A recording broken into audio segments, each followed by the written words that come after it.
कहते हैं रात के अंधेरे में जब हाईवे सुनसान हो जाता है तो एक परछाई उस सड़क पर चलती नजर आती है। सफेद साड़ी में लिपटी, बिखरे बाल और लाल आंखें। वो कोई आम औरत नहीं, वो है हाईवे की चुड़ैल। जो भी उस रास्ते से गुजरता है वो या तो वापस नहीं आता या फिर उसकी जिंदगी कभी पहले जैसी नहीं रहती। हाईवे की चुड़ैल एक सच्ची डरावनी कहानी। नमस्कार दोस्तों, कैसे हैं आप सब? हम उम्मीद करते हैं कि आप सभी अच्छे और सुरक्षित होंगे। दोस्तों, आज हम आपके लिए लेकर आए हैं एक बहुत ही डरावनी और रोमांचक कहानी, जिसे सुनकर आपके भी रोंगटे खड़े हो जाएंगे। कहानी शुरू करने से पहले अगर आप हमारे चैनल पर नए आए हैं तो चैनल को सब्सक्राइब जरूर करें और वीडियो को लाइक और कमेंट भी करें, ताकि हमारी हर नई और डरावनी कहानी आप तक सबसे पहले पहुंचे। तो चलिए दोस्तों, अब बिना देर किए शुरू करते हैं आज की कहानी, हाईवे की चुड़ैल। अब चलिए आज की स्टोरी को शुरू करते हैं। तीन दोस्त देर रात नेशनल हाईवे पर तेजी से अपनी कार चला रहे थे। सभी शराब के नशे में थे, साथ ही शोर शराबा भी कर रहे थे। हाईवे पर उन दोस्तों को कोई नजर नहीं आ रहा था। ठंड का मौसम था, चारों तरफ ठंडी हवाएं चल रही थीं। मनोज कार ड्राइव कर रहा था। विनोद मनोज के कंधे पर हाथ रखते हुए कहता है, क्या यार मनोज, इतनी कम बोतलें लेकर क्यों आया? कुछ मजा भी तो आए। मनोज ने कहा, ये तुझे कम लग रही है। विनोद ने कहा, हाँ यार, एक दो बोतलें और होती तो मजा ही आ जाता। मनोज ने चिड़चिड़ा में कहा, अरे जितने पैसे थे उतनी ले आया, अब क्या चोरी करता? तभी पीछे बैठे दिव्यांश ने कहा, हाँ आइडिया अच्छा है, चल चल हाईवे से गाड़ी अंदर की तरफ मोड़ लें तो कोई दुकान दिखाई नहीं दे रही। तभी मनोज ने हैरानी से पीछे देखा और कहा, ओए पागल है क्या? विनोद भी बोला, चोरी बोरी तू ही कर, तेरी वजह से पिछली बार हम भी फंसने से बच गए थे। दिव्यांश हंसते हुए बोला, अरे वह तो दिन था, अब तो रात है। आसपास कोई दूसरी गाड़ी जाती हुई भी नहीं दिखी, मौका अच्छा है। तभी मनोज ने ब्रेक मारा और पीछे पलटकर दिव्यांश को गुस्से में देखा। दिव्यांश ने पूछा, क्या हुआ, घूर क्यों रहा है? मनोज ने चुटकी बजाते हुए कहा, चल चल नीचे उतर, अभी नीचे उतर। दिव्यांश एक बार फिर हंसा। अब विनोद भी दिव्यांश को डांटने लगा, लेकिन दिव्यांश अपने दोस्तों के मजे लेता रहा। तभी उसकी नजर सामने सड़क पर पड़ी। दिव्यांश को एक लड़की तेजी के साथ भागती हुई नजर आई। उस लड़की ने दुल्हन का लाल जोड़ा पहन रखा था। दिव्यांश को पायलों की झंकार भी आवाज भी आई थी। यूं इस तरह एक अकेली लड़की को सड़क पार करता देख दिव्यांश हैरान रह गया। दिव्यांश ने तुरंत अपने दोस्तों से कहा, यार वह देखो। मनोज और विनोद ने भी सामने देखा, लेकिन सामने कुछ नहीं था। मनोज ने पूछा, क्या क्या देखें? दिव्यांश के चेहरे के भाव गंभीर हो गए थे। वह बोला, वहां एक लड़की थी। अब विनोद और मनोज हंसने लगे। मनोज ने कहा, ओ तो आज तुझे भी छोड़ गई? दिव्यांश बोला, अरे नहीं यार, मैं सच कह रहा हूं, मैंने अभी एक लड़की को लाल कपड़े में इधर से भागते देखा। इतना कहकर दिव्यांश खुद कार से नीचे उतरा। उसकी आंखों में सच्चाई दिख रही थी। दिव्यांश सड़क के दूसरी ओर देखने जाता है, लेकिन उसे अब वह लड़की नहीं दिखती। लेकिन जैसे ही वह वापस कार के पास आने के लिए मुड़ता है तो उसे कार ही नजर नहीं आती। दिव्यांश एकदम चौंक जाता है। वह दाएं बाएं देखता है, लेकिन कुछ भी नजर नहीं आता। दिव्यांश के चेहरे के भाव और भी गंभीर होने लगे थे। वह जल्दी से रोड क्रॉस करके चिल्लाता है। विनोद मनोज दिव्यांश अपनी गर्दन उचका उचका के इधर उधर देख रहा था, लेकिन दूर दूर तक उसे अपनी कार नजर नहीं आ रही थी और ना ही अपने दोस्त नजर आ रहे थे। दिव्यांश को इतनी सर्दी में पसीना आने लगा था। आसपास सन्नाटे के अलावा कुछ नहीं था। कुछ ही पल में मंजर बहुत खौफनाक हो चुका था। उसने सोचा नहीं था कि ऐसा कुछ होगा। अचानक सब कुछ गायब होता देख उसके पैर लड़खड़ा रहे थे। उसे समझ नहीं आ रहा था कि वह किस ओर जाए। उसे यह भी नहीं पता था कि उसके दोस्त कहां गए हैं। दिव्यांश बस अपने दोस्तों को आवाज लगा रहा था, लेकिन उसके दोस्तों का कुछ अता पता नहीं था। लेकिन अब हिम्मत हारने से कुछ नहीं होने वाला था, इसलिए दिव्यांश धीरे धीरे आगे बढ़ने का फैसला लेता है और सड़क के किनारे चलता जाता है। वह अभी भी अपने दाएं बाएं देखते हुए चल रहा था। अचानक उसके मन में वही लड़की समा जाती है जो कुछ देर पहले उसने देखी थी। उसने अक्सर हाईवे पर भटकती आत्माओं के बारे में कहानी सुनी थी। वह ना चाहते हुए भी उस लड़की के बारे में सोचने लगा था कि कहीं वह लड़की कोई आत्मा तो नहीं थी, या यहाँ कोई लड़की सच में घूम रही है। अगर कोई थी तो मुझे दोबारा क्यों नहीं दिखाई दी? दिव्यांश यह सब सोचते हुए चल रहा था कि तभी को पीछे से किसी ने धक्का दिया। वह जमीन पर मुंह के बल गिरा। वह एकदम घबरा गया था। उसने अपने आप को तुरंत संभाला और चिल्लाया, कौन? लेकिन जैसे ही उसने पलट कर देखा, उसके पीछे कोई नहीं था। चारों तरफ सन्नाटा था। दिव्यांश पर उसका डर हावी होने लगा था। उसकी सोच हावी होने लगी थी। अब उसका डर बढ़ता ही जा रहा था। तभी उसके कानों में एक आवाज आई। दिव्यांश, वह बहुत ही मधुर आवाज थी। दिव्यांश घबरा कर इधर उधर देखने लगा। वह आवाज दोबारा आई और फिर कोई लड़की खिलखिलाती हुई हंसने लगी। दिव्यांश चीखा, कौन कौन है यहां? लेकिन एकदम सन्नाटा छा गया। कुछ देर तक सब कुछ शांत रहा। दिव्यांश को किसी भी तरह की कोई आवाज नहीं आई। उसने दोबारा आगे बढ़ना शुरू किया। वह वहां से जल्दी निकलना चाहता था, लेकिन वह जितनी जल्दी कर रहा था, उसके पैर उतने ही ज्यादा लड़खड़ा रहे थे। थोड़ा आगे चलते उसे पायलों की छन छन की आवाज आई, और वह आवाज उसके पीछे से ही आ रही थी। कुछ देर तक दिव्यांश बिना पीछे मुड़े चलता ही रहा। वह पीछे पलटकर देखना ही नहीं चाहता था, लेकिन जैसे जैसे पायलों की छनक तेज होती गई, दिव्यांश के दिल की धड़कनें भी बढ़ती गईं। दिव्यांश को ऐसा लगा जैसे कोई उस पर हमला ना कर दे। उसने जल्दी से पीछे पलटकर देखा, लेकिन एक बार फिर उसे कोई नजर नहीं आया। दिव्यांश अब और भी ज्यादा सहम गया था। उसका डर बढ़ता ही जा रहा था। दिव्यांश अभी खुद को संभाल भी नहीं पाया था कि उसके कंधे पर किसी ने हाथ रखा, और जैसे ही उसने पीछे पलटकर देखा, उसके सामने वही लड़की सुंदर लाल लिबास में खड़ी हुई थी। उसका लिबास लाल रंग का था। उसने बहुत सारे गहने पहन रखे थे। उस लड़की के होठों पर लगी लाली खून की तरह लग रही थी, और उसकी आंखें किसी बिल्ली की तरह चमक रही थीं। उस लड़की को देखकर दिव्यांश एक पल के लिए घबरा ही गया था, लेकिन जैसे ही उस लड़की ने कहा, क्या आप मेरी मदद कर सकते हैं, वैसे ही दिव्यांश शांत हो गया, क्योंकि उस लड़की की आवाज में दर्द था, साथ ही एक सम्मोहन भी। दिव्यांश के चेहरे से धीरे धीरे डर गायब होने लगा। वह कुछ देर शांत रहा और उस लड़की को देखता ही रहा। सच में वह लड़की बेहद खूबसूरत थी। उस लड़की ने दिव्यांश से दोबारा कहा, क्या आप मेरी मदद कर सकते हैं? दिव्यांश ने हकला हुए कहा, हाँ हाँ, क्या हुआ, आपको कैसी मदद चाहिए? वह लड़की बोली, मेरा नाम पायल है। मैं यहाँ इस हाईवे पर भटक गई हूँ। क्या आप मुझे मेरे घर तक पहुंचा देंगे? दिव्यांश ने कहा, कहाँ है तुम्हारा घर? पायल ने कहा, पता नहीं, शायद इन जंगलों को पार करके है। दिव्यांश ने सड़क किनारे देखा, जहां एक और जंगल शुरू होता था। काला घना जंगल देखकर दिव्यांश की तो जैसे रूह कांप गई। वह बोला, लेकिन आप इतनी रात में यहां इस हाईवे पर अकेली क्या कर रही हैं? पायल ने कहा, मैं आपको सारी बात रास्ते में ही बताऊंगी, लेकिन अभी आप मुझे मेरे घर तक छोड़ दीजिए। दिव्यांश ने कहा, ठीक है, चलो चलते हैं। तुम्हें थोड़ा बहुत याद है कि तुम किस रास्ते से यहां तक पहुंची थी? पायल ने कहा, पता नहीं, मैं अपने घर से भागकर आई हूं, इसलिए मैंने रास्ते का ध्यान नहीं किया, लेकिन इतना जो जानती हूं कि जंगलों के आसपास ही कहीं घर है। दिव्यांश ने कहा, अच्छा ठीक है, चलो। उस समय दिव्यांश यह सब कुछ भूल गया था कि वह अपने दो दोस्तों के साथ यहाँ आया था। अब ना उसके दोस्त थे ना कार। वह हाईवे पर चल रहा था। उसके दिमाग से सारी बातें निकल चुकी थीं। वह लड़की की बातों में आ गया था और उसके साथ चलने लगा था। वहीं दूसरी ओर विनोद और मनोज ने दिव्यांश को कार से नीचे उतरते हुए देखा था, लेकिन दिव्यांश के उतरते ही वे लोग आपस में अपनी अपनी बातें करने लगे थे। उन्होंने ध्यान ही नहीं दिया था कि दिव्यांश सड़क के दूसरी ओर गया था, लेकिन जैसे ही मनोज ने कार की खिड़की से बाहर झांका, उसे दिव्यांश नजर नहीं आया। उसने कार में बैठे बैठे ही इधर उधर देखने की कोशिश की, लेकिन उसे दिव्यांश दूर दूर तक नहीं दिख रहा था। मनोज के चेहरे पर एकदम शिकन आने लगी।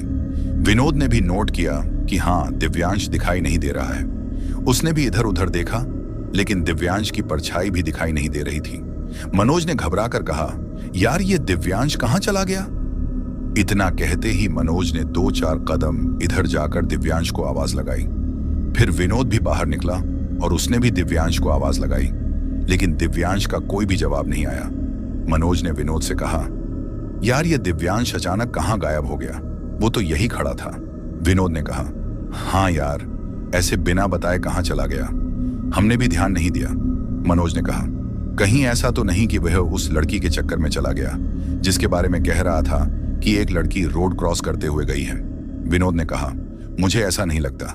दिव्यांश मजाक कर रहा होगा, रास्ता देख रहा है। कितना सुनसान है, हमें अभी तक दूसरी गाड़ी नजर नहीं आई। तो यहां भला कोई लड़की क्या करेगी? मनोज ने कहा। तो फिर यह दिव्यांश गया तो गया कहां? विनोद ने कहा। कहीं ऐसा तो नहीं वे हमारे साथ मजाक कर रहा हो, वह यहीं आसपास कहीं छिपा बैठा होगा। विनोद ने चारों तरफ नजर घुमाई और फिर कहा, वह देख वहां कूड़ा घर है, उधर चलकर देखते हैं, हो सकता है वहां छिपा बैठा हो। विनोद और मनोज कूड़ा घर पहुंचे। वहां बहुत दुर्गंध आ रही थी। विनोद और मनोज ने तुरंत अपनी नाक पर हाथ रख लिया, लेकिन उसके बावजूद भी दुर्गंध कम नहीं हो रही थी। ऐसा लग रहा था कोई चीज ज्यादा ही सड़ रही है। विनोद ने मनोज से कहा, यार यहां तो बहुत ज्यादा गंदी स्मेल आ रही है। मुझे नहीं लगता दिव्यांश यहां छिपकर हमसे मजाक करेगा। मनोज भी हाँ में सिर हिलाता है। वह अपने जेब से मोबाइल निकालता है और टॉर्च जलाकर दिव्यांश को देखने की कोशिश करता है, क्योंकि उस जगह पर अंधेरा हो रहा था। वहीं विनोद कूड़े घर के दूसरी ओर जाता है।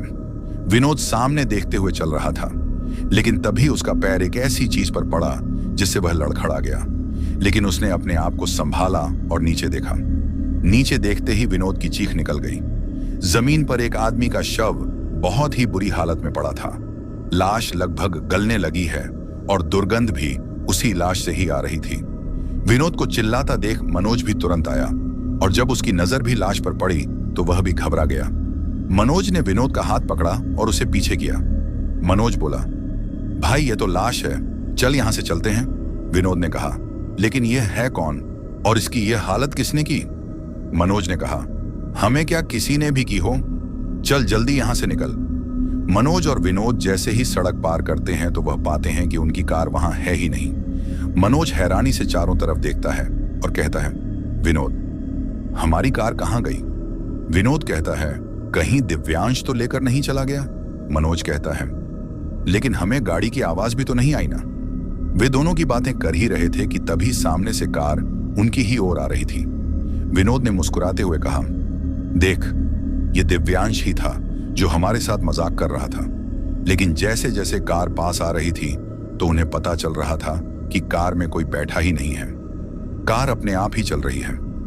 देखते ही देखते एक बार फिर विनोद और मनोज के चेहरे पर चिंता आने लगी। विनोद और मनोज एक दूसरे को हैरानी से देख रहे थे, लेकिन कुछ बोल नहीं पा रहे थे। विनोद और मनोज अपनी जगह से हटना चाहते थे, लेकिन पता नहीं उन्हें उस समय क्या हो गया था कि वे अपनी कार को ही देखते रहे, और फिर कार उनसे कुछ मीटर की दूरी पर आकर रुक गई। मनोज और विनोद ने गौर से देखा कि सच में कार के अंदर कोई नहीं है। विनोद ने मनोज का हाथ पकड़ा और कहा, जल्दी भाग यहां से। इतना कहकर वे लोग वहां से भागने लगे और कार उनका पीछा करने लगी। भागते हुए मनोज ने कहा, यार हमारी कार अपने आप कैसे चल रही है? विनोद ने कहा, मुझे नहीं पता, लेकिन मुझे डर लग रहा है। मनोज ने कहा, कहीं कोई भूत तो नहीं है? विनोद ने कहा, हाँ हो सकता है। भागते भागते जैसे ही मनोज और विनोद पीछे पलटकर देखते हैं तो वह पाते हैं कि अब कार उनके पीछे नहीं है। एक बार फिर दोनों सहम जाते हैं। मनोज गुस्से में कहता है, यार हमारे साथ ये क्या हो रहा है? हमें कोई वहम तो नहीं हो रहा? विनोद कहता है, शायद वहम ही हो रहा हो। मैंने सुना है अक्सर सुनसान हाईवे पर छल्ला वे आते जाते रहते, ये भ्रम की स्थिति हो सकती है। विनोद ने इतना ही कहा था कि इस बार दूसरी तरफ से कार उनकी ओर आने लगी। यह देखकर विनोद और मनोज बुरी तरह हैरान रह जाते हैं। वे दोनों सड़क किनारे जंगल की ओर भागने लगते हैं, क्योंकि उन्हें लगता है कि सड़क पर रुकना अब सही नहीं है। वहीं दूसरी ओर दिव्यांश और पायल घने जंगल में पड़े ही जा रहे थे और जंगल खत्म होने का नाम नहीं ले रहा था। दिव्यांश पायल से पूछता है, यह जंगल तो काफी बड़ा लगता है, रास्ता खत्म हो ही नहीं रहा। पायल कहती है, हाँ तभी तो मैं भटक गई। मुझे खुद समझ नहीं आ रहा कि आखिर यह जंगल कहाँ खत्म होगा और कब मेरा घर आएगा। दिव्यांश कहता है, लेकिन मेरे यह समझ नहीं आया कि तुम भटक कैसे गई। मेरा मतलब तुम इतनी रात अकेले यहाँ क्या करने आई हो? पायल दिव्यांश के आगे आगे चल रही थी। दिव्यांश के यह प्रश्न पूछने पर पायल रुक गई और मुड़कर अजीब तरह से दिव्यांश को देखने लगी। पायल का इस तरह देखना दिव्यांश को डरा रहा था। वह बोला, क्या हुआ? मैंने तो बस यूं ही पूछा था, तुम मुझे गुस्से से क्यों देख रही हो? लेकिन अगले ही पल पायल मुस्कुराई और बोली, नहीं नहीं, मैं गुस्से से थोड़ी देख रही हूं। मैं तो यह देख रही हूं कि आप कितने दयावान हैं जो मेरी मदद कर रहे हैं। तो आपका सवाल यह है ना कि मैं यहां भटक कैसे गई? तो चलिए मैं आपको अपनी कहानी सुनाती हूँ। मैं पायल भी गरीब व्यक्ति के लिए उसकी सबसे कीमती चीज उसकी इज्जत ही होती है, इसलिए मैं अपने पिताजी की सबसे बड़ी अमानत थी। आपने मेरा रंग रूप तो अच्छी तरह देख ही लिया है कि मैं कितनी खूबसूरत हूँ, और आप इसका अंदाजा भी लगा सकते हैं कि मेरे गांव में मेरे कितने दीवाने होंगे। गांव की लड़कियां भी मुझसे जलती थीं, लेकिन वे यह नहीं जानती थीं यह खूबसूरती मेरे लिए अभिशाप की तरह है। दिव्यांश ने पूछा, अभिशाप की तरह कैसे? पायल ने कहा, इस हुस्न को पाने के लिए हर कोई मेरे पीछे पड़ा रहता था। गली निकलते कभी कोई लड़का मुझे छेड़ता तो कभी कोई आदमी। कुछ समय पहले ही हमारे गांव में एक नया जमींदार गुलशन आया। वह बहुत ज्यादा अमीर था। उसके 2 लड़के भी थे जो मेरी उम्र के थे, लेकिन वह जमींदार जो कि मेरे पिता की उम्र का था, उसे मेरी खूबसूरती पसंद आ गई और उसने मुझसे विवाह करने की जिद लगा ली। दिव्यांश ने हैरानी से कहा, क्या पिता की उम्र के आदमी ने क्या मजाक कर रही हो? पायल ने कहा, नहीं, मैं बिल्कुल सच कह रही हूं। वह मेरे पिता की उम्र के ही थे। उनके एक लड़के का नाम विनय था। जब वे लोग नए इस गांव में आए थे, तब विनय की नजर मुझ पर पड़ी थी और वह मुझे पसंद भी करने लगा था। न केवल विनय बल्कि मैं भी उसे पसंद करने लगी थी, लेकिन मुझे यह नहीं पता था कि उसके पिता की नीयत भी मुझ पर खराब है। एक दिन अचानक जमींदार गुलशन मेरे घर रिश्ता लेकर आया। मेरे पिताजी मन ही मन बड़े खुश हुए, क्योंकि हमें लगा शायद विनय का रिश्ता आया है।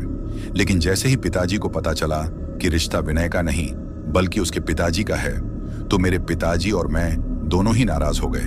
मेरे पिताजी ने जमींदार से कहा, अरे जमींदार जी, ये कैसी बातें कर रहे हैं? पायल तो आपकी बेटी के बराबर है। और आप अपने लिए? जमींदार बोला, अरे भाई साहब, मैं कौन सा बूढ़ा हो गया हूं? अभी मुझ में काफी जान बाकी है। इतनी जल्दी नहीं मरने वाला हूं। जब तक पायल खुद बूढ़ी नहीं हो जाएगी तब तक इसका ख्याल रखूंगा।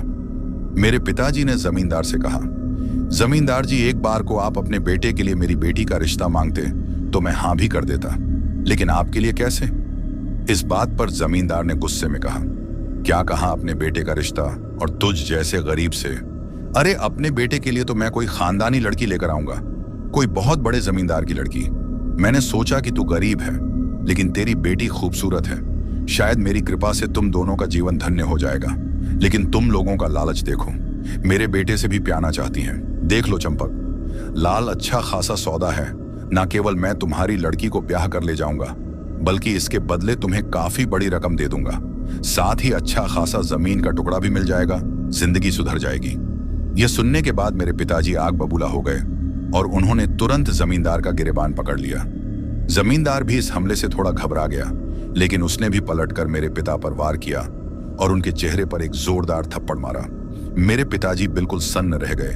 जैसे ही मैं अपने पिताजी को बचाने के लिए चली, तो जमींदार ने मुझे भी मारना शुरू किया। लेकिन जैसे ही गांव वाले हम लोगों को बचाने के लिए आए, तो जमींदार वहां से भागने लगा। लेकिन जाते जाते जमींदार ने कहा, चाहे कुछ भी हो जाए, पायल को तो मैं ही ब्याह कर ले जाऊंगा।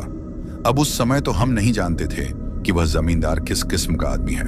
हम केवल इतना जानते थे कि वह एक रईस जमींदार है। लेकिन जैसे जैसे दिन बीतते गए, तो उस जमींदार की परतें खुलने शुरू होती गई। धीरे धीरे पता चला, न केवल वह रईस जमींदार है, बल्कि उसकी प्रकृति गुंडों वाली भी है। उसके कई आदमी चोरी चकारी का काम भी करते हैं। यह सब सुनने के बाद में मेरा डर जमींदार के लिए बढ़ता ही जा रहा था। मैंने इस बारे में विनय से भी बात की।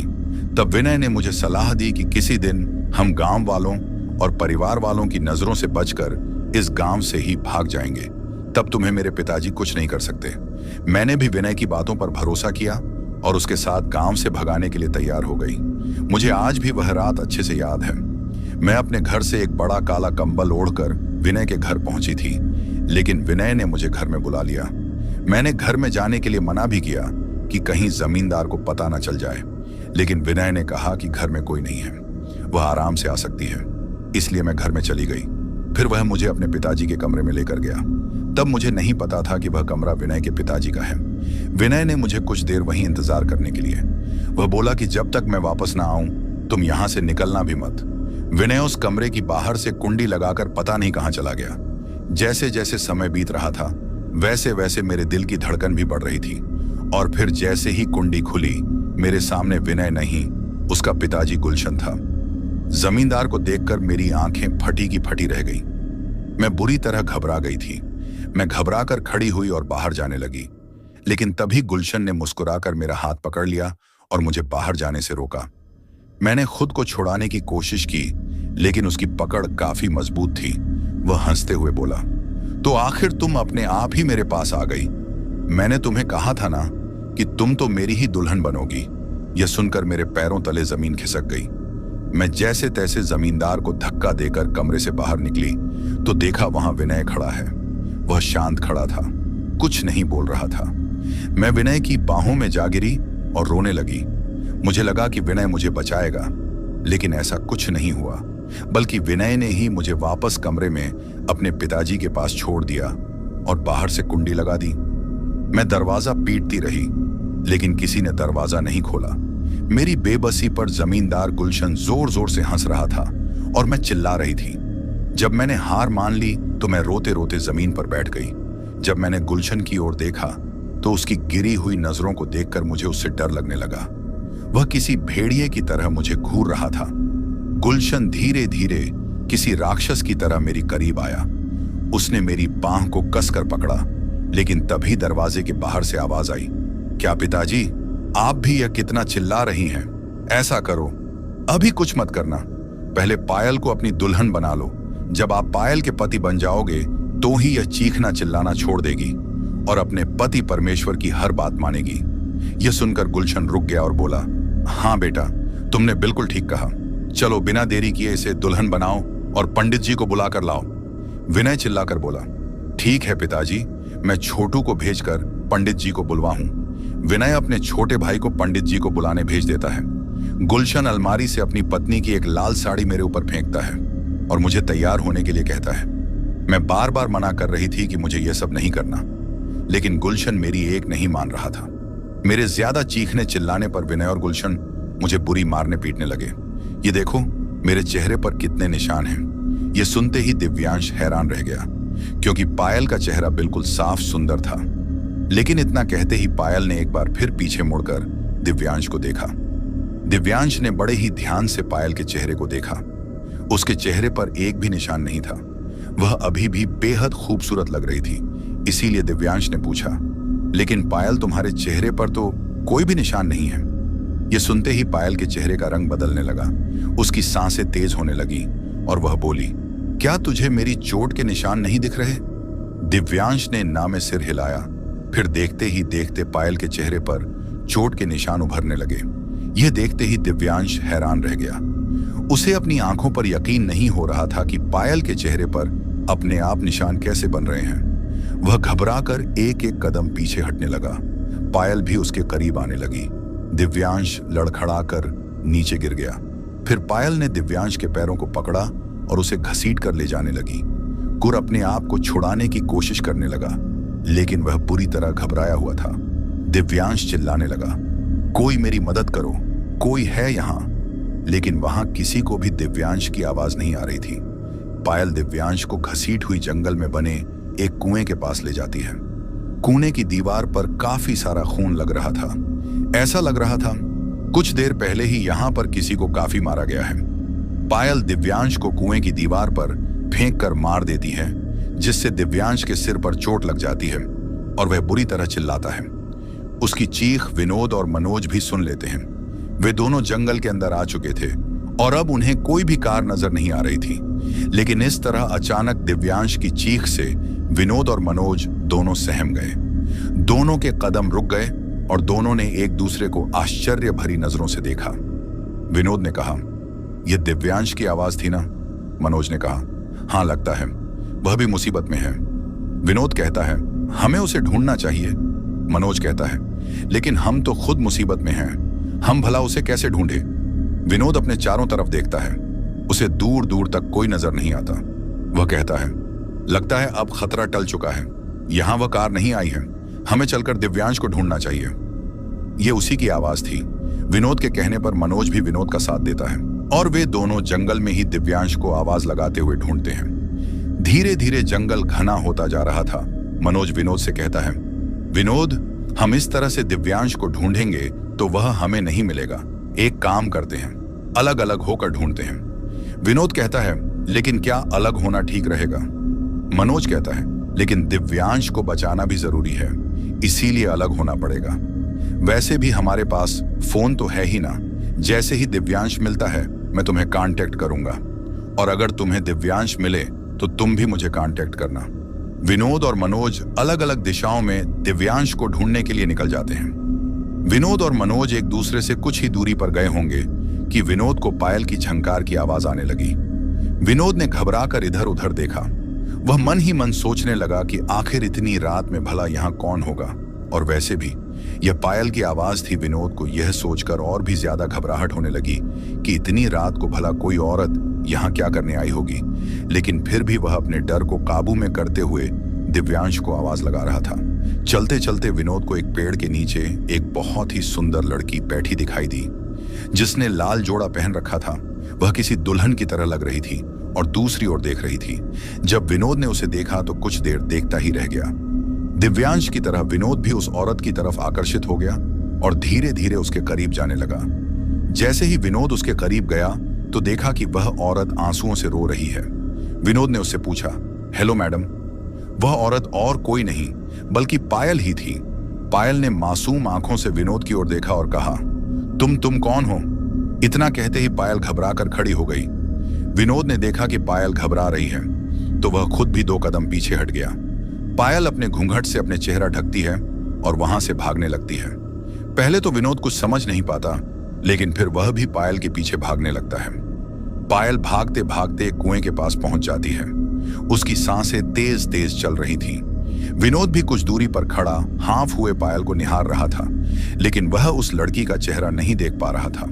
घूंघट ओढ़े पायल एक नजर पीछे मुड़कर विनोद को देखती है और पलक झपकते ही कुएं में कूद जाती है। विनोद यह देखकर हैरान रह जाता है। वह चिल्लाता है, नहीं, लेकिन पानी से झक की आवाज के साथ चारों तरफ तेज हवा चलने लगती है। विनोद भागकर कुएं के पास जाता है और कुएं में झांकने की कोशिश करता है, लेकिन उसे अंधेरे के अलावा कुछ नहीं दिखता। विनोद को उस लड़की की चिंता होने लगती है कि अचानक उस लड़की को क्या हुआ, उसने ऐसा क्यों किया। वह यह सब सोच ही रहा था कि तभी उसे मनोज के चीखने की आवाज आने लगी। बचाओ बचाओ, कोई बाहर निकालो। यह आवाज कुएं के अंदर से ही आ रही थी। विनोद कुएं में झांकने की नाकाम कोशिश कर रहा था, लेकिन उसे कुछ भी दिखाई नहीं दे रहा था। अंदर से ऐसी आवाज आ रही थी जैसे कोई हाथ पैर मार रहा हो। विनोद का दिल बेचैन हो रहा था। वह दिव्यांश और मनोज को लगातार आवाज लग रहा था, लेकिन उसे कोई भी दिखाई नहीं दे रहा था। विनोद इधर उधर देखकर कुछ जुगाड़ लगाने लगा कि शायद किसी तरह वह कुएं में फंसे व्यक्ति को बचा सके। लेकिन जैसे ही उसने पीछे पलटकर देखा, उसके सामने फिर से वही खूबसूरत लड़की पायल खड़ी थी, जो विनोद को देखकर ही मुस्कुरा रही थी। एक बार फिर विनोद उसकी खूबसूरती में खो गया और शांत हो गया। वह पायल की झंकार के साथ एक एक कदम विनोद की ओर आने लगी। विनोद बिल्कुल शांत अपनी जगह पर खड़ा था। वह विनोद के पास आई और प्यार से बोली, तुम कौन हो और इतनी रात में यहाँ क्या कर रहे हो? विनोद में हक लाते हुए कहा, मेरा दोस्त कुएं के अंदर गिर गया है। वह चिल्ला रहा है। पायल कुएं के अंदर झांकने लगी और बोली, नहीं तो इसके अंदर तो कोई नहीं गिरा, मुझे तो कोई आवाज नहीं आ रही। अब विनोद को भी कोई आवाज नहीं आ रही थी। वह हैरानी से कहता है, लेकिन अभी मेरा दोस्त चीखा था, वह डूब रहा था। पायल कहती है, अरे कुआं तो सूखा पड़ा है भला, इसके अंदर तुम्हारा दोस्त कैसे डूब सकता है? विनोद कहता है, क्या लेकिन ऐसे कैसे हो सकता है? मुझे पानी की आवाज भी आई थी। पायल कहती है, तुम्हें लगता है कि मैं झूठ बोल रही हूं? रुको, मैं अभी बताती हूं। वह जमीन से एक कंकड़ उठाती है और कुएं में फेंक देती है। कंकड़ जैसे ही कुएं में जाता है, जमीन से जा टकराता है और इस बार टक की आवाज आती है। हालांकि दिखाई कुछ भी नहीं दे रहा था। आवाज से ही साफ पता चल रहा था कि पत्थर पानी में गिरा है या समतल जमीन पर। पायल मुस्कुराते हुए कहती हैं, पत्थर गिरने से मुझे पानी का एहसास नहीं हुआ, क्या तुम्हें हुआ? विनोद भी ना में सिर हिला देता है। विनोद बहुत ज्यादा कंफ्यूज था। उसे समझ नहीं आ रहा था कि उसके साथ क्या हो रहा है। तभी पायल ने कहा, देखो, आपको कोई वहम हुआ होगा। विनोद कहता है, नहीं, मुझे वहम नहीं था, मुझे यह जगह ही ठीक नहीं लग रही। आपको नहीं पता अभी हाईवे पर हमारे साथ क्या हादसा हुआ। मुझे लगता है यहाँ कोई भूत है, मुझे यहाँ से निकलना चाहिए। यह सुनकर पायल तुरंत बोली, हाँ, मैंने भी ऐसा ही सुना है। यहाँ आसपास भूत और छला वे गुजरते रहते हैं और सुनसान रातों में यदि कोई उन्हें देख ले तो उनका पीछा नहीं छोड़ते। आपको जल्द से जल्द यहां से निकलना चाहिए। विनोद कहता है, लेकिन मुझे रास्ता समझ नहीं आ रहा। मैं कहां और कैसे निकलूं? मेरे दोस्त मुझसे बिछड़ गए हैं। पायल कहती है, आप चिंता मत कीजिए, मैं हूं ना, मैंने सारे रास्ते देख रखे हैं। चलिए मैं आपको छोड़ देती हूं। फर्श पायल की बातों पर विश्वास करके उसके साथ साथ चलने लगता है। पायल कुछ कदम आगे ही चल रही थी। विनोद दाएं बाएं देखते हुए आगे बढ़ रहा था। चलते चलते एक बार फिर विनोद और पायल के बीच ठीक वैसे ही वार्तालाप शुरू हो जाती है जैसे दिव्यांश और पायल के बीच शुरू हुई थी। धीरे धीरे विनोद पायल से उसका परिचय मांगता है और पायल विनोद को भी वही कहानी सुनाती है जो उसने दिव्यांश को सुनाई थी। पायल विनोद से कहती है, देखो मुझे कितना मारा है, मेरे चेहरे पर कितने निशान हैं। और जैसे ही वह यह कहकर पीछे पलटते हैं तभी विनोद का पैर किसी पत्थर से टकराता है। वह नीचे गिर जाता है और पायल का चेहरा नहीं देख पाता, लेकिन अगले ही पल पायल उसे संभालती है। वे लोग फिर आगे बढ़ने लगते हैं। विनोद कहता है, फिर आगे क्या हुआ? तुम इस जंगल में कैसे पहुंची? पायल ने बताया, विनय और उसके पिता ने मुझे काफी मारा और जबरदस्ती मुझे विनय की मां के विवाह के कपड़े पहनने पर मजबूर किया गया। मुझे भी मजबूरन दुल्हन बनना पड़ा। कुछ ही देर में छोटू भी पंडित जी को ले आया। बाहर सब विवाह की तैयारी कर रहे थे और मैं कमरे के अंदर डरी सहमी सी अपने माँ बाप को याद कर रही थी। फिर मेरी नजर खिड़की पर पड़ी जिसके दोनों पलड़े हिल रहे थे। मैंने कुछ नहीं सोचा और बस उस खिड़की से कूद गई और वहां से अपने घर की ओर भागी। लेकिन मेरे कूदते ही शायद वे लोग कमरे में आ गए थे। उन्होंने मुझे भागते हुए देख लिया और वे लोग भी मेरा पीछा करने लगे। उस समय मैं इतना घबरा गई थी कि मुझे अपने घर का रास्ता भी याद नहीं आ रहा था। मैं बस भागे जा रही थी।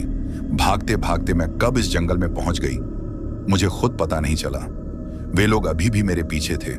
मैं कभी भी उनकी नजरों में आ जाती तो कभी उनकी नजर से ओझल हो जाती। बस यही खेल काफी देर तक चल रहा था। फिर मुझे हाईवे नजर आया और मैं मदद के लिए हाईवे की ओर भागने लगी।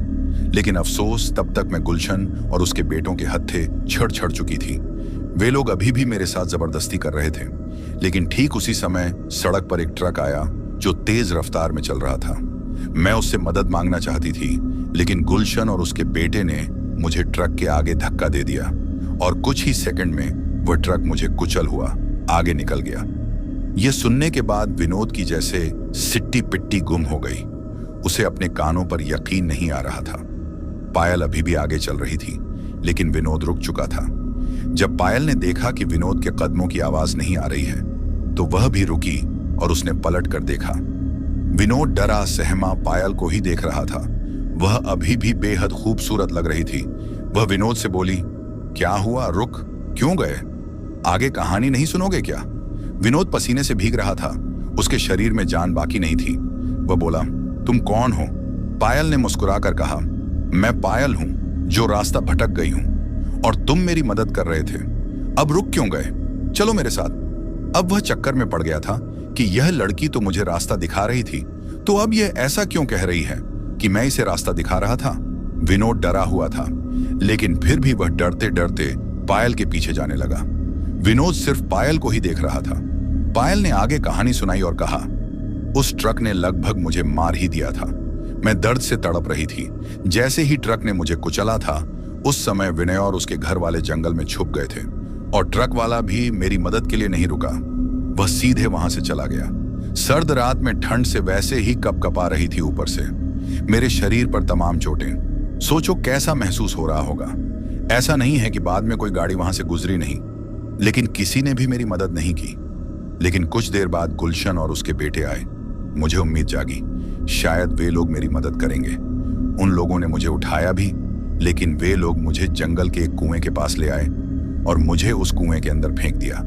विनोद ने जैसे ही सामने दे देखा तो पाया कि वह वापस उसी कुएं के पास खड़ा था जहां पर उसे पायल मिला थी और जहां वह अपने दोस्तों को ढूंढ रहा था। विनोद अब सब समझ चुका था कि यह कोई लड़की नहीं, यह एक चुड़ैल है, एक भूतनी है। विनोद उल्टे पांव भागना चाहता था, लेकिन उसका शरीर उसके साथ नहीं था। पायल ने आगे कहा, विनोद क्या तुम मेरी मदद करोगे? क्या मुझे कुएं से बाहर निकालो? विनोद शांत खड़ा था।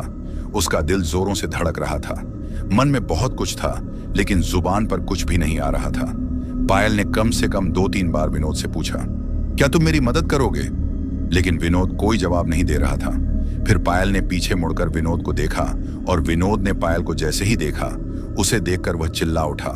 जो शरीर अब तक जड़ हो चुका था, उसमें अचानक से जान वापस आ गई। फिर विनोद ने आप देखा ना, ताव उसने वहां से भाग शुरू किया। पायल भी भागते भागते उसके पीछे आ रही थी। उसका चेहरा बेहद खौफनाक था। चेहरे पर चोटों के निशान उभर आए थे और सारे निशान काले पड़ चुके थे। जितनी सुंदर वह कुछ देर पहले थी, अब उससे कहीं ज्यादा घिनौनी लग रही थी। विनोद बार बार पीछे पलटकर देख रहा था। पायल उसके पीछे ही आ रही थी, लेकिन एक पल ऐसा आया जब विनोद ने पीछे पलटकर देखा तो पाया कि पायल उसकी नजर से झल हो चुकी है। इसी कशमकश में कि पायल कहां गायब हो गई। विनोद का सिर एक पेड़ से जा अटका आया। विनोद तुरंत पीछे गिर गया। जैसे ही वह जमीन पर गिरा, उसने पेड़ पर मनोज को लटके हुए देखा। पेड़ के ही तने से फांसी का फंदा बना हुआ था और मनोज के गले में लगा हुआ था। मनोज को देखकर विनोद की चीख निकल पड़ी। वह हिम्मत करके फिर खड़ा हुआ और भागने लगा। भागते भागते वह हाईवे पर जा पहुंचा। वहां उसकी कार खड़ी थी। वह अपनी कार को देखकर सुकून में आ गया। वह बुरी तरह हाँफ रहा था, इसलिए सांस लेने लगा। कार अपनी जगह स्थिर खड़ी थी। वह धीरे धीरे अपनी कार की ओर बढ़ रहा था, लेकिन एक बार फिर उसके कानों में मनोज की चीखने की आवाज आई। लेकिन इस बार वह उस आवाज के पीछे नहीं गया, क्योंकि वह समझ चुका था यह आवाज भी एक छलावा है। वह उस आवाज को सुनकर डर चुका था। विनोद ने जल्दी से कार का दरवाजा खोला और ड्राइविंग सीट पर बैठ गया। वह कार स्टार्ट करने की कोशिश कर रहा था, लेकिन पता नहीं कार में क्या दिक्कत आ गई थी। कार स्टार्ट नहीं हो रही थी। एक के बाद एक मुसीबत से विनोद घबरा गया था। कार स्टार्ट करते करते जैसे ही विनोद की नजर सामने मिरर पर पड़ी, तो उसने देखा कि पीछे वाली सीट पर पायल बैठी है और उसे देखकर मुस्कुरा रही है। विनोद पायल को देखकर उछल गया। उसने पीछे पलटकर देखा तो पायल जोर जोर से रही थी। वह कह रही थी, मुझसे बचकर कहां जाओगे? यहां जो कोई आया है और मुझे टकराया है, वह कभी नहीं बच पाया। विनोद की कार चलाने की कोशिश भी नाकाम हो जाती है। वह कार से उतरकर एक बार फिर हाईवे के रास्ते भागने लगता है। इस बार वह इधर उधर नहीं भागता, बल्कि सीधे हाईवे के रास्ते को ही पकड़ता है, क्योंकि उसे लगता है कि हाईवे से जरूर कोई ना कोई तो गुजरेगा ही, इसीलिए उसे मदद मिल सकती है। लेकिन अगर वह दोबारा जंगल का रास्ता पकड़ लेता है तो उसके लिए मुश्किल हो सकती है। वहीं दूसरी ओर मनोज दिव्यांश को ढूंढ रहा था। इस बीच उसे भी कुछ ऐसी आवाज आई थी जो काफी भयानक थी और उसके मन में डर पैदा कर रही थी, क्योंकि वह आवाज किसी और की नहीं बल्कि विनोद की ही थी। लेकिन मनोज जंगल में गुम हो चुका था। उसे सही दिशा नहीं मिल रही थी और वह यह भी नहीं जानता था कि वह किस रास्ते से यहाँ आया था। वह दिव्यांश और विनोद को लगातार आवाज लगाते हुए ढूंढ रहा था। मनोज दिव्यांश को ढूंढते ढूंढते उस कुएं के पास पहुंच गया जहां पर पायल को धकेला गया था। यह वही कुआं था जहां दिव्यांश को भी चोट लगी थी। जैसे ही मनोज उस कुएं के पास पहुंचा, उसने पाया कि दिव्यांश दर्द से कराह रहा है। उसके सिर से खून बह रहा है। अपने दोस्त को देखकर मनोज जितना खुश हुआ, उसे उतना दुख भी हुआ, क्योंकि उसके शरीर पर कई जगह चोटों के निशान थे। मनोज ने जैसे ही दिव्यांश को लहूलुहान अवस्था में देखा, उसने तुरंत दिव्यांश को संभाला और पूछा, दिव्यांश क्या हुआ? तुझे यह सब किसने किया? दिव्यांश कराहते हुए कहता है, मुझे बचा लो, मुझे बचा लो। मनोज कहता है, हाँ भाई तू चिंता मत कर, मैं तुझे अभी लेकर चलता हूँ। मनोज दिव्यांश को उठा लेता है और सहारे से पकड़कर चलने लगता है। दिव्यांश की हालत इतनी ज्यादा खराब थी कि वह ठीक से चल भी नहीं पा रहा था और मनोज को भी दिक्कत हो रही थी। साथ ही वह रास्ता भी नहीं जानता था कि किस तरफ चलना है, लेकिन वह हार नहीं मानता है। जैसे ही वे लोग कुएं से थोड़ा आगे आते हैं, उन्हें एक बार फिर पायल दिखाई देती है। दिव्यांश की नजर जैसे ही पायल पर पड़ती है, दिव्यांश वहीं बेहोश हो जाता है। मनोज घबरा जाता है। वह दिव्यांश को दोबारा उठाने की कोशिश करता है, लेकिन दिव्यांश बेहोश हो चुका था। तभी पायल कहती है, तुम कौन हो? इस आवाज से मनोज का ध्यान पायल की तरफ जाता है। वह देखता है कि यह तो बेहद खूबसूरत लड़की है। वह एक नजर अपने दोस्त दिव्यांश की ओर देखता है और कहता है, प्लीज मेरी कुछ हेल्प कीजिए। क्या यहाँ आसपास कोई घर या कोई हॉस्पिटल होगा? मुझे मेरे दोस्त को अस्पताल लेकर जाना होगा। पायल कहती है, तुम्हारे दोस्त का यह हाल किसने किया? मनोज कहता है, मुझे नहीं पता, यह मुझे पास के ही कुएं के पास लहूलुहान अवस्था में मिला, लेकिन यह समय यह बातें करने का नहीं है। पायल कहती है, हाँ मैं समझ सकती हूँ इसे कितना दर्द हो रहा होगा। चलो इसे उठाओ, मैं तुम्हें अपने गांव की ओर ले जाती हूँ। हमारे गांव में एक डॉक्टर है, वह इसका इलाज कर देंगे। मनोज पायल की बातों में आ जाता है और वह दिव्यांश को उठा लेता है। लेकिन दिव्यांश का शरीर काफी भारी था और मनोज उसके सामने काफी कमजोर था। उस पर दिव्यांश बेहोश, इसीलिए मनोज को लेकर चलने में काफी दिक्कत हो रही थी। पायल देखती हैं कि मनोज दिव्यांश को लेकर ठीक से चल नहीं पा रहा है, इसीलिए वह भी दिव्यांश को सहारा देती है। लेकिन जैसे ही पायल दिव्यांश को सहारा देती है, मनोज का बोझ एकदम से कम हो जाता है। उसे यह देखकर काफी हैरानी होती है कि एक पतली दुबली लड़की के अंदर इतनी ताकत है कि वह अच्छे खासे हट्टकट्टे इंसान का बोझ ढो रही है। उसे उस समय कुछ गड़बड़ तो लगती है, लेकिन जिस तरह के हालात थे उसे देखते हुए उसने अपने दोस्त दिव्यांश पर ही ध्यान दिया। मनोज पायल के बताए हुए रास्ते पर चलने लगता है। धीरे धीरे पायल मनोज से खुलने लगती हैं और बातें करने लगती हैं। मनोज भी पायल की ओर आकर्षित होने लगता है। फिर एक पल ऐसा आता है कि उसे अपने दोस्त दिव्यांश के हालत के बारे में ध्यान ही नहीं रहता।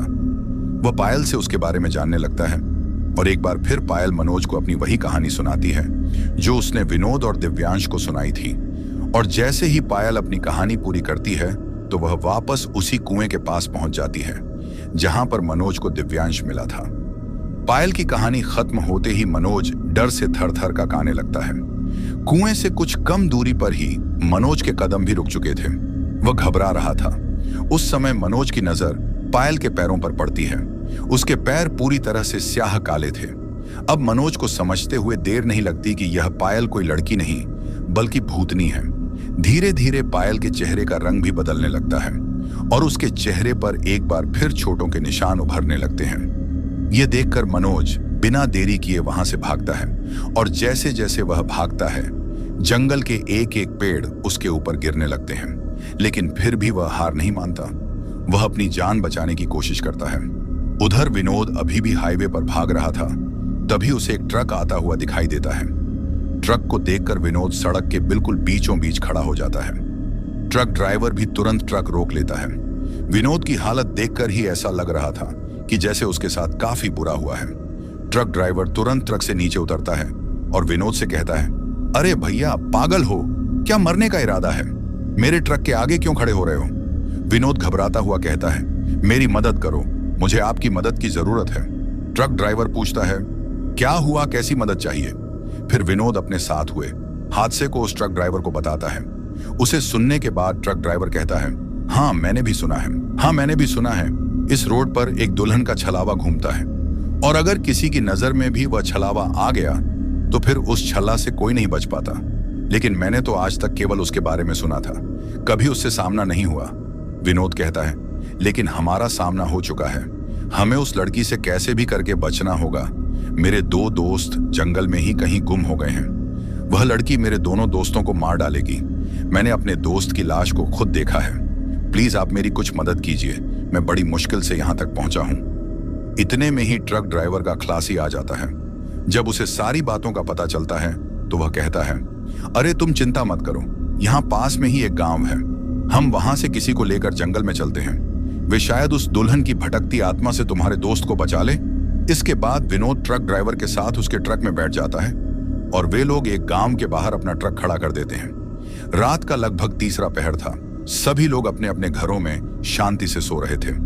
ट्रक ड्राइवर और उसके खलासी को रात में किसी को जगाते हुए अजीब तो लग रहा था, लेकिन क्या करें, मजबूरी थी। इसलिए उन्होंने गांव का पहला घर खटखटाया और विनोद के साथ हुई सारी घटना को बताया। विनोद की आपबीती सुनकर वह व्यक्ति गांव के 1-2 लोगों को और उठाता है और तुरंत विनोद की मदद के लिए हाईवे के रास्ते पर पहुंच जाते हैं, जहां पर उनके साथ ये सब कुछ हुआ था। सबके हाथों में टॉर्च थी और एक पैकेट हल्दी भी थी। जैसे ही सब लोग जंगल में प्रवेश करते हैं, अपने हाथ से थोड़ी थोड़ी हल्दी अपने पैरों के आगे डालते जाते हैं। साथ ही एक मंत्र का जाप करते रहते हैं, ओम हम हनुमते रुद्रात्मकाय होम फट स्वाहा। वे लोग विनोद से भी यही मंत्र बुलवाएं और उसे भी हल्दी दे देते हैं। जैसे जैसे वे लोग आगे बढ़ रहे थे तो उनके पीछे पड़ी हुई हल्दी का रंग लाल होता जा रहा था। यह काफी आश्चर्यजनक था, लेकिन इस बात का प्रतीक था कि वे लोग सही दिशा में चल रहे हैं। जैसे ही वे लोग कुएं के पास पहुंचने वाले थे, अपने आप ही जंगल के पेड़ एक के ऊपर एक गिरने लगे। एक काफी मोटे तने वाला पेड़ ट्रक ड्राइवर के ऊपर गिरा। ट्रक ड्राइवर अपने आप को संभाल भी नहीं पाया और उसकी उसी समय मौत हो गई। वह दृश्य काफी यानक था। वहां मौजूद लोगों ने ट्रक ड्राइवर की मदद करने की कोशिश भी की, लेकिन गिरते हुए पेड़ों, पत्तों और आंधी तूफान के कारण कोई भी रिस्क नहीं लेना चाहता था। जब उन्होंने देखा कि वह ट्रक ड्राइवर की मदद नहीं कर सकते, तो सभी ने वहां से भागने का फैसला किया। भागते भागते वे लोग उसी कुएं तक पहुंच गए जहां पर पायल रहती थी। वहां पहुंचकर देखा तो विनोद और दिव्यांश कुन्न की दीवार पर लटके हुए थे और एक दीवार पर पायल बैठी हुई मुस्कुरा रही थी। सब लोगों ने हनुमान मंत्र का जाप तेजी के साथ शुरू कर दिया। डर सबके मन में था, लेकिन सब उस डर पर काबू पा रहे थे। विनोद अपने दोस्तों की हालत देखकर काफी डरा हुआ था, लेकिन लोगों के उत्साह से उसका उत्साह भी बढ़ रहा था। वह भी तेज तेज आवाज में हनुमान मंत्र का जाप कर रहा था और उस मंत्र के जाप से पायल को बहुत परेशानी हो रही थी। वह अपने दोनों कानों पर हाथ रख लेती है और चिल्लाने लगती है, लेकिन गांव वाले मंत्रों का जाप नहीं रोकते हैं। और फिर एक समय ऐसा आता है कि पायल कुंगे में छलांग लगा देती है। सभी लोग मंत्रों का जाप अभी भी जारी रखते हैं। गांव के ही दो लोग, मनोज और दिव्यांश, को कुएं की दीवार से उतार लेते हैं। उसके बाद उनके पास जो भी हल्दी बची हुई थी, सारी हल्दी एक साथ कुएं के अंदर डाल देते हैं। कुछ देर तक कुएं के अंदर से चीखने की आवाज आती है और फिर सब कुछ शांत हो जाता है। तभी एक व्यक्ति कहता है, चलो चलो जल्दी से यहां से चलो, इन्हें यहां से लेकर चलो, वरना कुछ घंटे बाद फिर से यह पायल इस कुएं से बाहर आ जाएगी। गांव के लोग जल्दी से दिव्यांश और मनोज को जैसे तैसे करके उस जंगल से बाहर लाते हैं और साथ ही ट्रक ड्राइवर की लाश को भी उठा ले आते हैं। गांव तक वापस आते आते सुबह का समय हो जाता है। गांव के सब लोग जब मनोज और दिव्यांश को देखते हैं तो वह भी हैरान रह जाते हैं। ट्रक ड्राइवर की मौत पर सभी को अफसोस होता है। वह बेचारा केवल इन लोगों की मदद करने के लिए गया था और अपनी जान से हाथ धो बैठा। वहीं दूसरी ओर दिव्यांश और मनोज को इलाज मिल चुका था। विनोद को भी ट्रक ड्राइवर की मौत का मलाल था, लेकिन बाद में उसने ट्रक ड्राइवर के परिवार से मिलना बेहतर समझा। तब उसे पता चला कि उसके घर में उसकी बीवी और 2 बच्चे हैं और कमाने वाला केवल वह ट्रक ड्राइवर ही था। अब क्योंकि विनोद और उसके दोस्तों के कारण उस ट्रक ड्राइवर की जान गई थी, इसलिए विनोद ने उस दिन के बाद से ट्रक ड्राइवर की बीवी और बच्चों का खर्चा उठाना शुरू कर दिया। विनोद और उसके दोस्त पहले से अब काफी जिम्मेदार हो चुके हैं। यह शायद उनके लिए दूसरा जीवन के बराबर है और जो जिम्मेदारी उन्होंने ली है वह जिम्मेदारी उन्हें लेनी ही थी, क्योंकि अगर वह ट्रक ड्राइवर नहीं होता तो उन तीनों दोस्तों की जान बचना शायद उस रात इम्पॉसिबल था।